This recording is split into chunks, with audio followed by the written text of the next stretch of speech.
The winter of 1932 did not arrive gently in Harlem. It crept in like a creditor cold, quiet and unforgiving. The Great Depression had already stripped pride from men who once wore tailored suits and polished shoes. Breadlines replaced jazz. Lines, pawnshops outnumbered dance halls. And yet, even in hunger, Harlem refused to bow on Lenox Avenue. Beneath a flickering street lamp that hummed like it carried secrets, Ellsworth Bumpy Johnson stood perfectly still. His overcoat was modest but pressed. His hat brim sat low, not to conceal, but to observe. He was not the loudest man in the room, nor the tallest, nor the flashiest. But when he stood somewhere, the air adjusted. He had learned long ago that dignity was not something the world granted a black man in 1930s America. It was something you carried, like a spine straight and unbreakable. The trouble began 3 weeks earlier.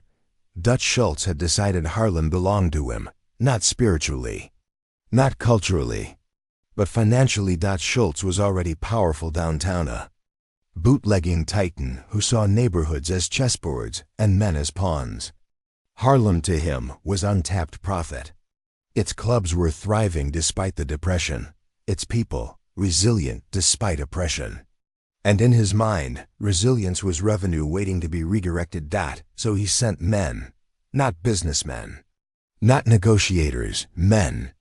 With expensive coats and cheap souls, they entered black-owned establishments with smiles that did not reach their eyes and demanded insurance payments. They called it protection. Harlem called it theft. Some owners paid out of fear. Others paid out of exhaustion. A few refused and found their windows shattered by morning. And that was when Bumpy stepped forward. He did not gather a mob. He did not shout. He did not posture. He simply visited each shopkeeper quietly. What did they take? He would ask. And then he would replace it. Not with violence. With presence. He stood in doorways. He drank coffee at counters. He listened. And slowly, Harlem understood something. Someone was watching over them. Schultz heard about it. And Schultz did not appreciate resistance. The meeting was arranged at the Cotton Club, not on the main floor where white patrons sipped champagne while black musicians played, but in a back office where deals were carved like meat. Schultz sat behind a desk too large for the room, gold cufflinks flashing beneath yellow lamplight. Around him stood men built like walls. Bumpy entered alone. No entourage, no visible weapon, only composure. Schultz leaned back, studying him as one studies a curiosity. So you're the one slowing my business? His tone was amused. Dangerous. Men often sound amused. Bumpy removed his gloves carefully before speaking. Your business seems confused. Schultz's smile tightened. Confused? You're charging people for fear, Bumpy said calmly. Fear isn't a service. One of Schultz's men stepped forward, but Schultz lifted a hand. You think you run Harlem? Bumpy did not answer immediately. He looked around the room, absorbing every detail, the polished desk, the forced luxury, the insecurity hidden beneath arrogance. No, he said softly. Harlem runs Harlem. There was no threat in his voice. Only truth. And that truth stung more than defiance. Schultz stood slowly. You're a smart man, Johnson. Smart men know when to bend. Bumpy met his eyes without flinching. Bending isn't the same as breaking, he replied. The silence that followed was thick enough to taste. Schultz dismissed him with a flick of his fingers. But humiliation lingered. And humiliation, in men like Schultz, demands correction. 3 nights later, a liquor distributor who had refused to pay protection was beaten unconscious in front of his own children. The message was clear. Fear would escalate. Harlem trembled. Church leaders approached Bumpy privately. You must retaliate, one insisted. They understand nothing else. Bumpy listened carefully. He respected anger. He understood it. But he also knew retaliation would give Schultz what he wanted, a public war to justify police crackdowns on black neighborhoods. Instead, Bumpy Did something unexpected, that he organized a community dinner, a protest, not a march. A dinner he paid for himself, every shopkeeper, every musician, every widow struggling to keep a storefront alive was invited.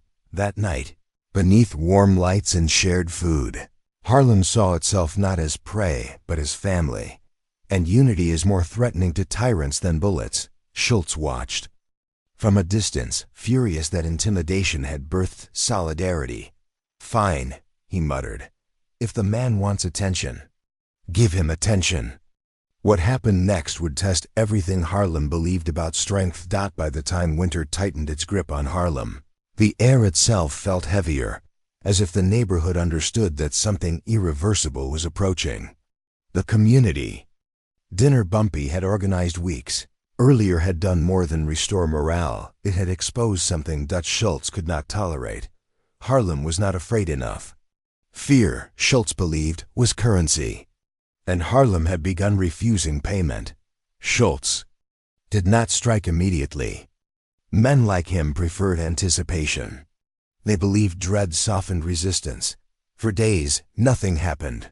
No broken windows. No bruised merchants. No midnight threats. The quiet felt unnatural, like the stillness before a hurricane tears rooftops. Away, Bumpy noticed it first. He was seated at a modest corner table in Small's Paradise, the band playing a slow trumpet melody that curled like smoke toward the ceiling. He watched the door more than the stage. He listened not to music, but to silence between notes. He had grown up understanding that danger rarely announces itself loudly. It shifts the rhythm first. Across town, Schultz convened his men in a dimly lit warehouse near the river. The Great Depression had made many desperate, and desperation was easy to hire. Among the men gathered stood someone new, young, sharp-featured, dressed in a coat slightly too expensive for his age. His name hardly mattered to Schultz. He was not being recruited for legacy.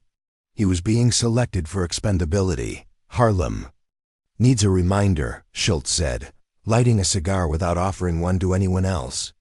"And reminders must be unforgettable." The young man nodded, but there was uncertainty behind his eyes. He had heard stories about Bumpy Johnson. Not gangster folklore, something stranger.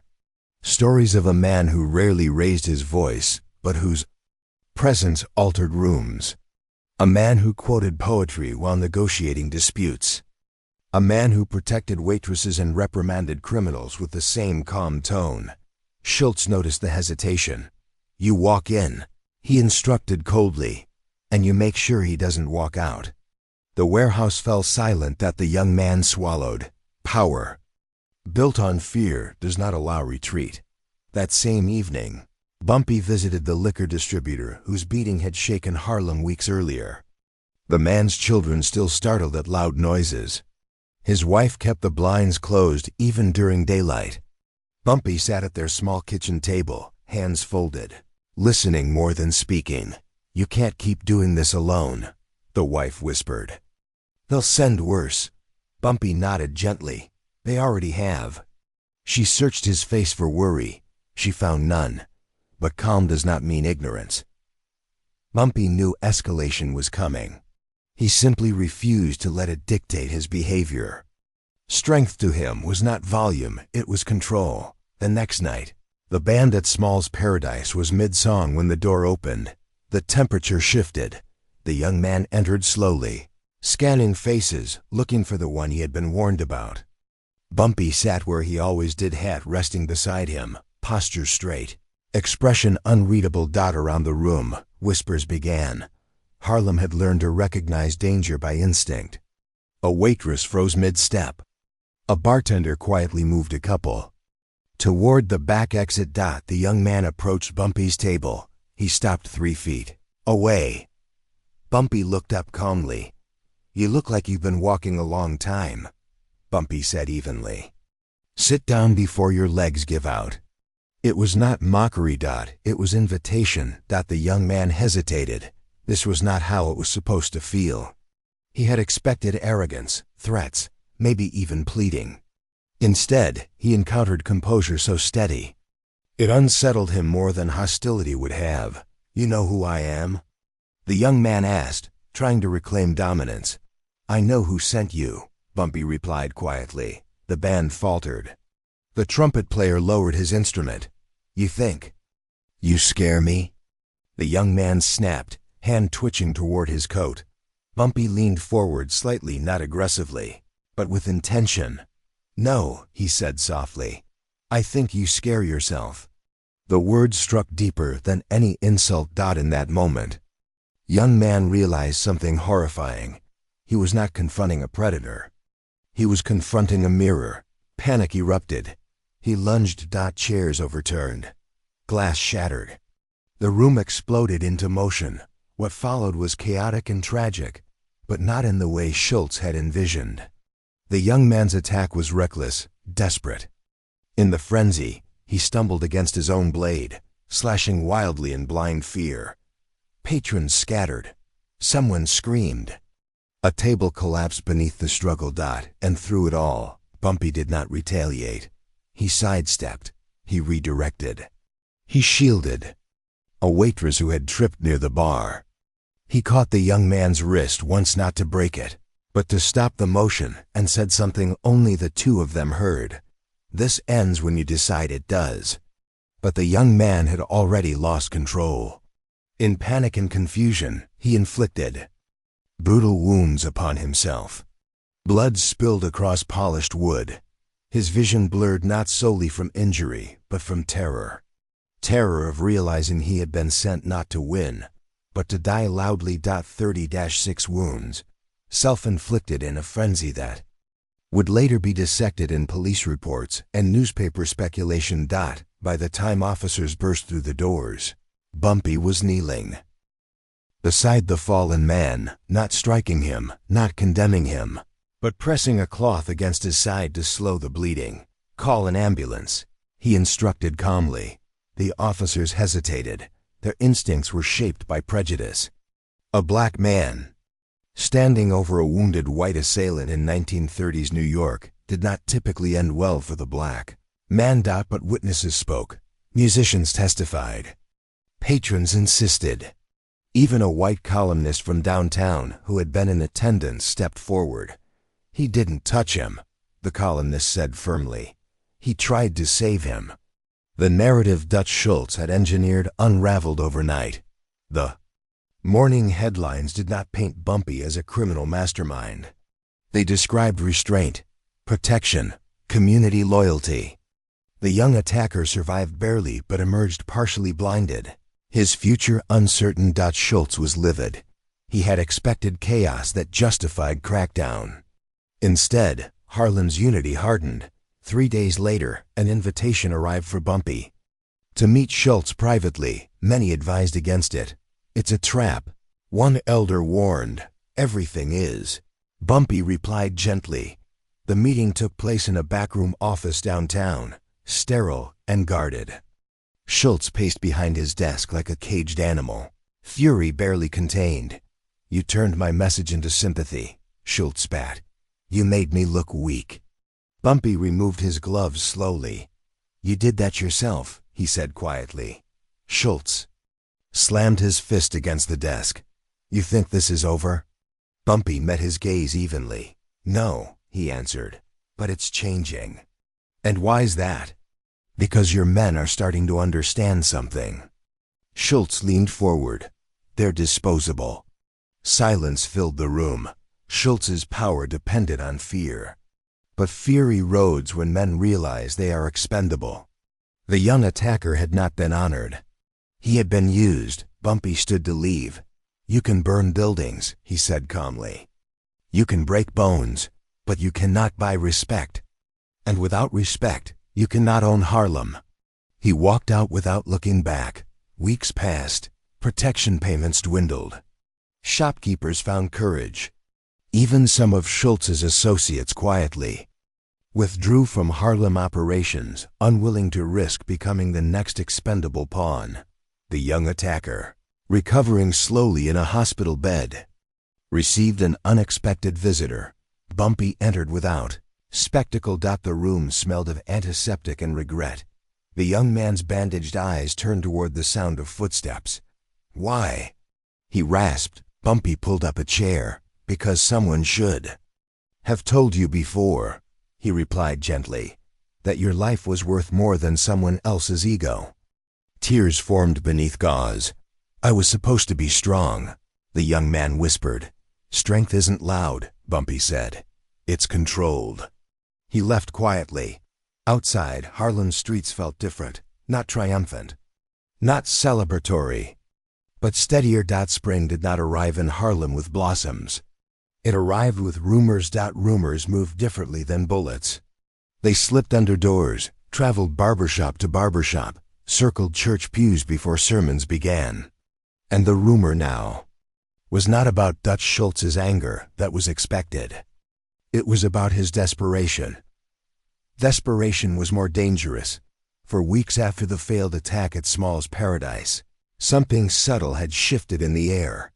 Schultz's men still walked the avenues, but their shoulders were less square. Their threats lacked conviction. Harlem shopkeepers no longer lowered their eyes automatically. They did not provoke. They did not boast. They simply stood straighter. That frightened Schultz more than open rebellion ever could. He had built his empire on spectacle, on men believing resistance would be punished publicly and painfully. But Bumpy Johnson had refused to play that script.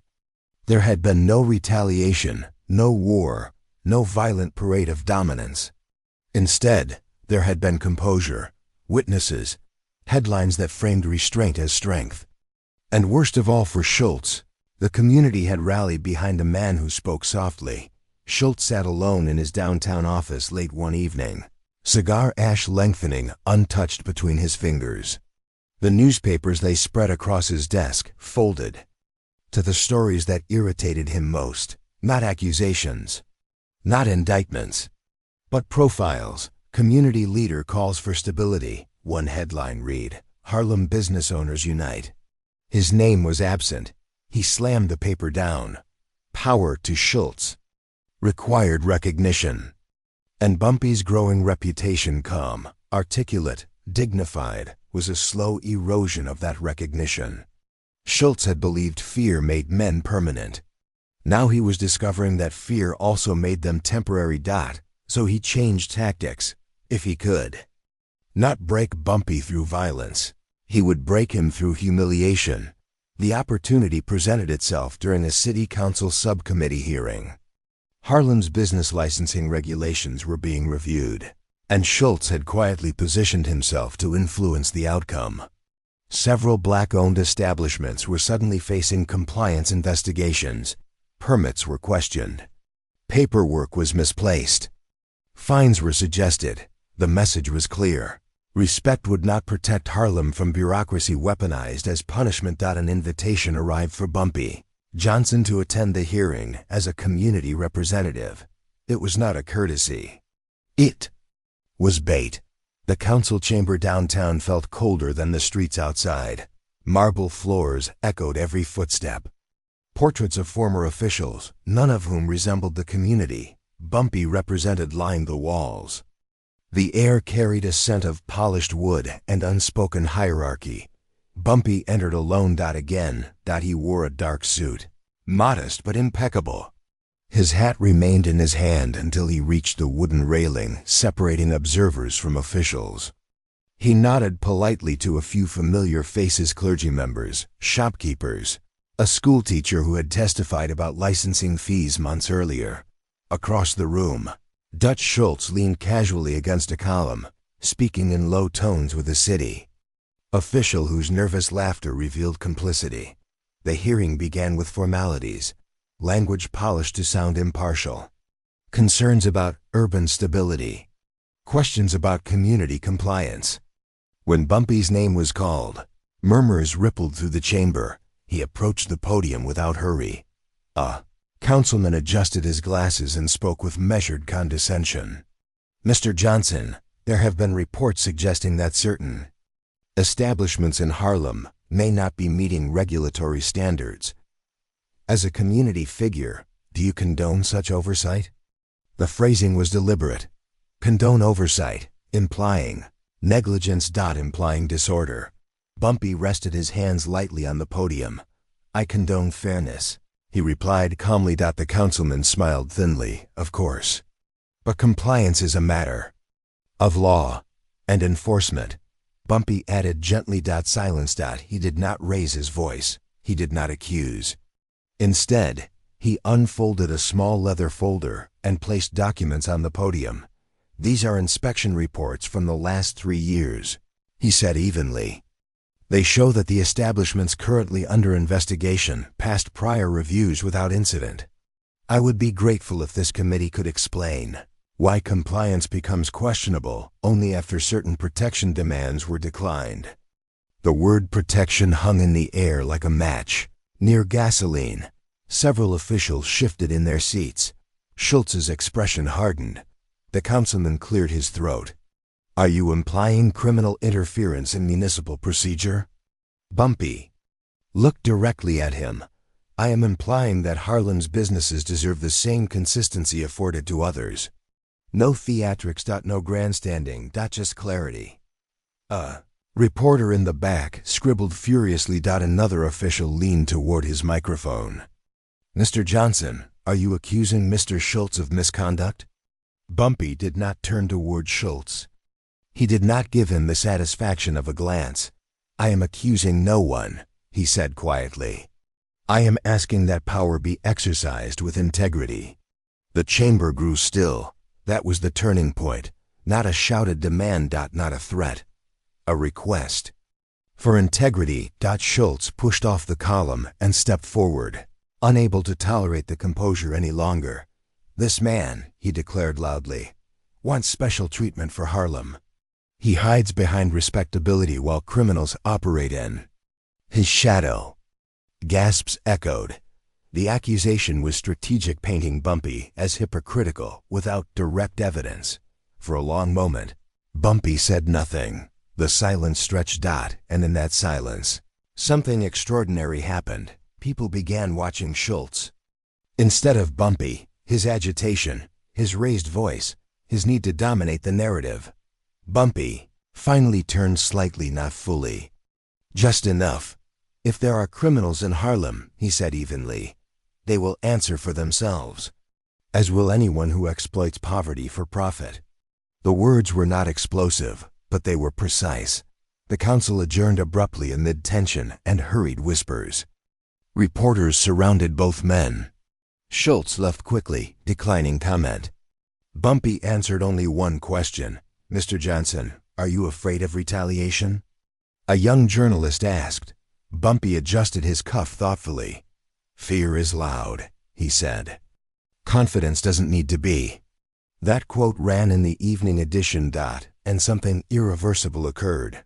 Not in Harlem. In Schultz's ranks. Men who had followed him for money began questioning his stability. He was reacting, not controlling. He was shouting, not strategizing. The failed attack at Small's Paradise had planted doubt. The public confrontation at City Hall watered it.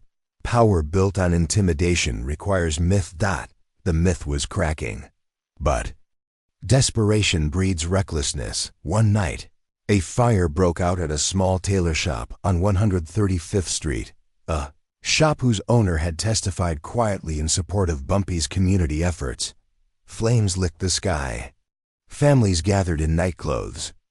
Children cried as smoke swallowed fabric and memory. The fire department arrived quickly. Too quickly, some said. Arson was suspected. Harlem did not riot. Harlem waited. Bumpy stood across the street from the smoldering building, hands clasped behind his back, eyes reflecting orange light. A young man beside him whispered, "We should answer this." Bumpy did not move. "Answer what?" he asked softly. "They burned one of ours." Bumpy's voice remained level. "And if we burn one of theirs, what have we proven?" The young man hesitated. Bumpy stepped closer to the crowd gathering. "Tomorrow morning," he announced calmly, "we rebuild. No anger. No revenge. Rebuild. The next day, dozens arrived with tools. Musicians carried lumber. Shopkeepers donated fabric. Women brought food. Children painted signs, reporters returned. They expected outrage. They found resilience not by afternoon. Schultz understood what he had done. He had not weakened Harlem, he had strengthened it. The silence that followed was louder than any threat. For days, no further retaliation came.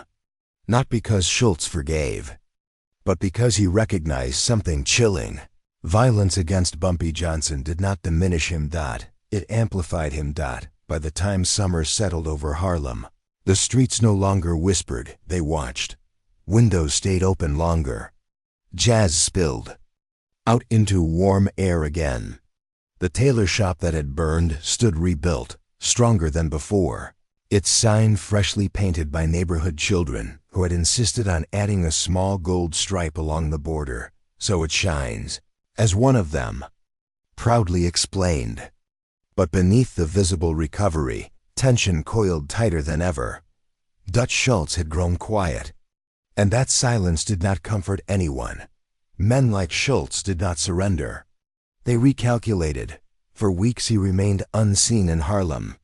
No threats, no fires, no public confrontations. Newspapers shifted their focus to other scandals, other city dramas. But those who understood power knew something important.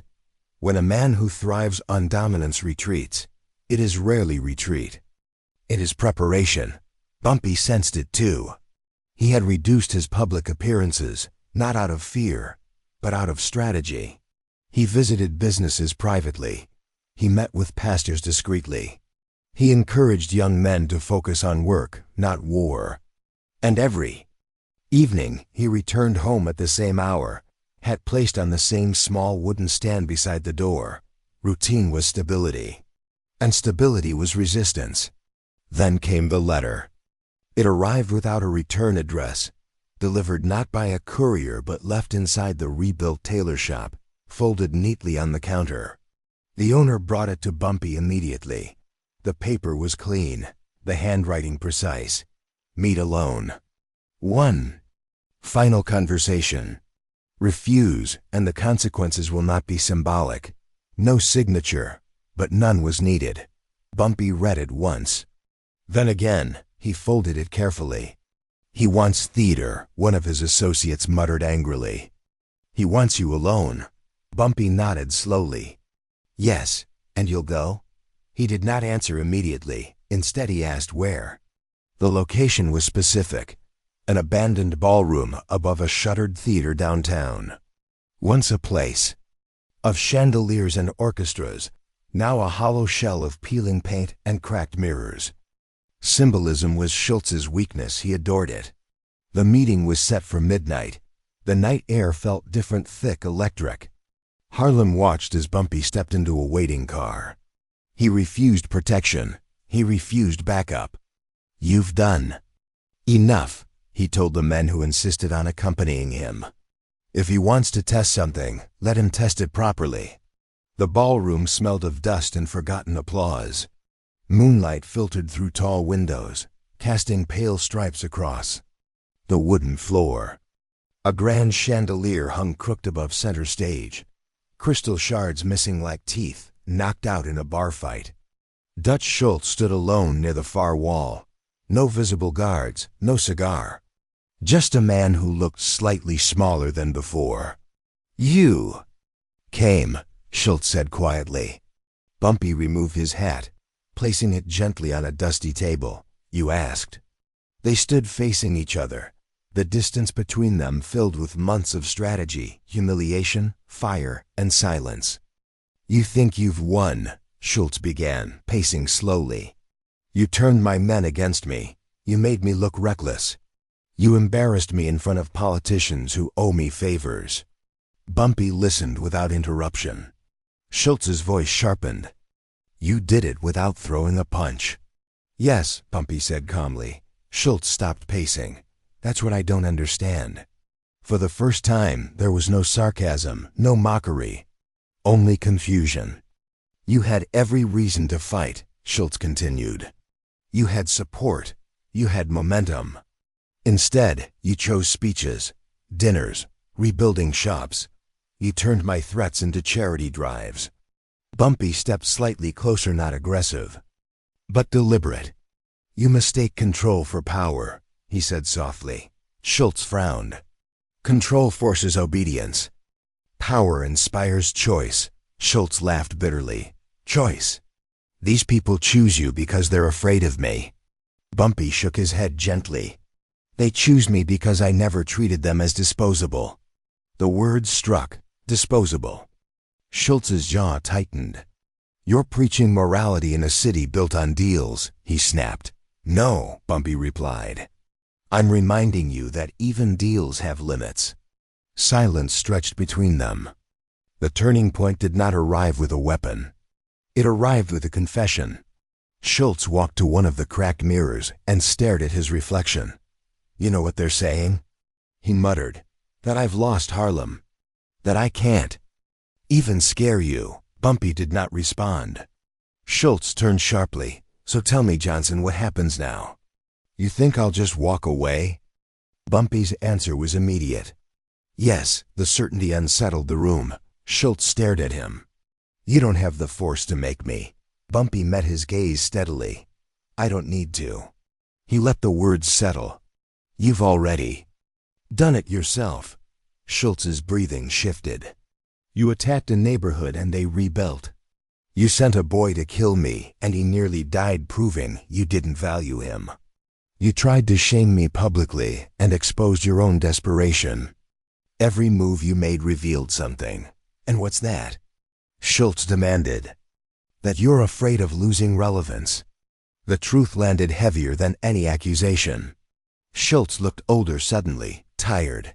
"You think I'm afraid of you?" he scoffed weakly. "No," Bumpy said. "You're afraid of being forgotten." The ballroom felt smaller. Schultz had built his identity on dominance, headlines, reputation, fear. But fear fades when ignored. And Bumpy had refused to engage on those terms. "I don't want your territory," Bumpy continued calmly. "I want your interference to end. And if I refuse?" Bumpy stepped back, picking up his hat. "Then you continue fighting a man who won't fight you."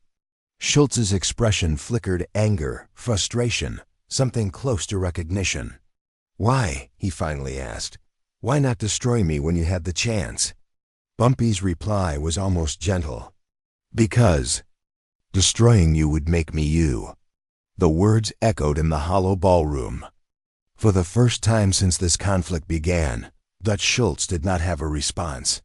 He looked around the abandoned space, the broken mirrors, the fallen grandeur. A metaphor he had chosen for intimidation had become something else entirely. A reflection. Power without purpose decays. And in that moment, he understood something undeniable. Harlem did not need to defeat him violently. It had already outgrown him. Bumpy placed his hat back on his head. "This ends when you stop trying to prove you matter," he said quietly. Then he walked toward the exit. Schultz did not follow. He did not threaten. He did not call for guards. He stood alone in the dust and moonlight, staring at a reflection that no longer commanded fear. Outside, the night felt lighter. Bumpy returned to Harlem before dawn. Few early risers noticed him stepping from the car, coat collar turned against the breeze. No fanfare, no announcement, but word spread quickly. There had been no gunshots, no arrests, no retaliation, and no more interference from Schultz's men in the weeks that followed. The change was not dramatic, it was steady. Licensing investigations disappeared. Protection demands ceased. Tension dissolved not in explosion, but in absence. The young man who had once been sent to kill, Bumpy now partially blind, but recovering, opened a small newsstand. Months later, with quiet financial assistance from someone who never took credit, the rebuilt tailor shop thrived. Children played stickball again beneath street lamps that no longer flickered with dread. And Harlem understood something profound. Strength had not come from violence. It had come from restraint so disciplined it forced aggression to collapse under its own weight. One evening, as summer faded into autumn, a young boy approached Bumpy outside a cafe. "Mr. Johnson," he asked shyly, "were you scared?" Bumpy looked down at him thoughtfully. "Yes," he said honestly. The boy's eyes widened.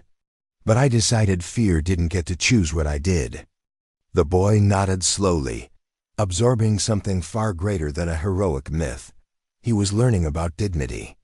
As Bumpy walked away, Harlem watched not a conqueror, but a man who had refused to kneel to intimidation, to hatred, to ego. Dutch Schultz would fade into history in his own time, undone by forces of his own making elsewhere. But Harlem would remember something different.